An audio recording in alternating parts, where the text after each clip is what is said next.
Thing about me is that I will try to figure out a project for the least amount of money possible. And that's kind of how I came about to try to dye cabbage or try to dye fabric with cabbage. I had a head of cabbage. I wanted to dye some fabric and I said, hey, I think I can do that. I did ask ChatGPT all of the rules that I should be following to make sure that the fabric comes out well.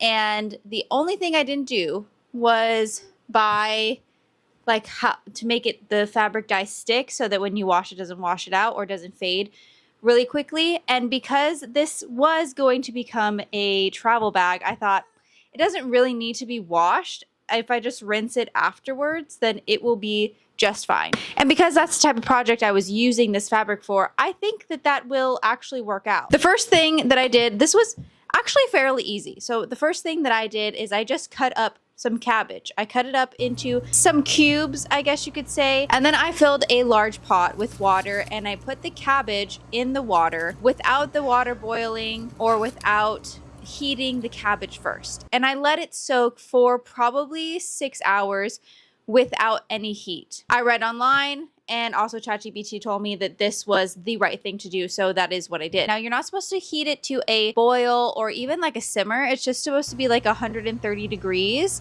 So I heated it up on low, let it sit on the heat for, I don't know, maybe like a half hour, turn the heat off, and then just like let it simmer. And I did this for a while. I think I did this for 2 days, if I remember right.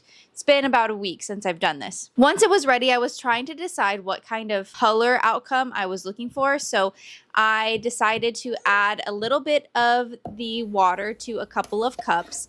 And in one cup, I added baking soda. In another cup, I added some iron pills. I have some capsules from when I was pregnant that I just opened up and dumped in there.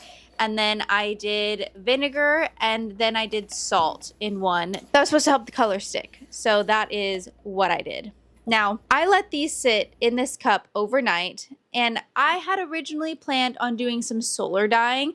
So I got some string and put the string on and let them sit in the sun for quite a while. I let them sit in the sun for I think 8 hours. So when I came back to it, I was actually really bummed that the solar dyeing didn't work. I think that maybe I used too small of a swatch and then also too small of yarn to really make that happen. There was a little bit of a faint solar dye happening, but it wasn't what I was looking for.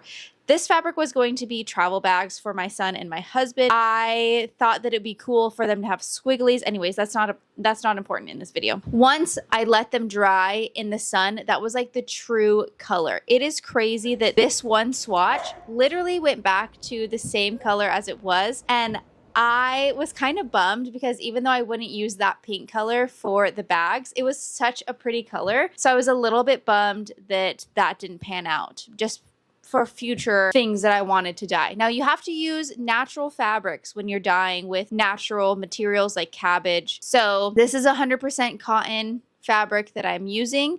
You can use linen, you can use silk, you can use cotton. Let me know in the comments if I'm missing any natural fibers that you could use. You could do this on yarn. That would be really cool.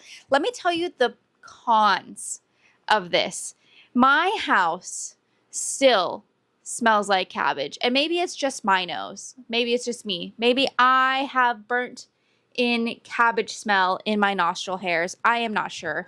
But I cannot unsmell the cabbage boiling. If you love cabbage soup, if you love cooked cabbage, you probably will be fine with this. Personally, I only like a raw green cabbage, like on some tacos. So I'm not a red cabbage fan. If you like cooked cabbage, if that's your jam, then it will probably be fine for you. Like, you probably won't have an issue with it. But if you are a cabbage hater like me, you probably will have burnt cabbage smell up in your nostrils for quite some time. I do think that this is a success overall. Obviously, the one color didn't work out, and I think I am going to go in another direction just because it's not giving the vibe that I wanted to give, but we'll see. I'll make another video on those bags because they're a free pattern and I want to do like my thoughts on the free pattern and if I think that it's worth printing and doing yourself. If that's something that tickles your fancy, then hit that subscribe button so that you get notified when that video is posted, because it's kind of like a follow-up to this one in a way, even though I might not be using that cabbage die. I'm also creating an online sewing course, so if that's something that you're interested in,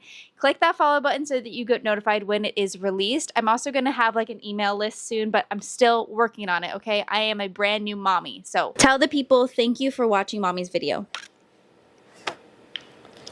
Okay, that's really nice. Thank you again for watching. I hope this helped you, deterred you from, I don't know, deciding to dye with cabbage and getting a little bit weird. Let me know in the comments what you will be dyeing with cabbage or any other natural dyes that you love and use. Maybe I'll try some more in the future. Okay, I'm gonna go be a mommy. Thanks so much for joining me, and I will see you in the next video.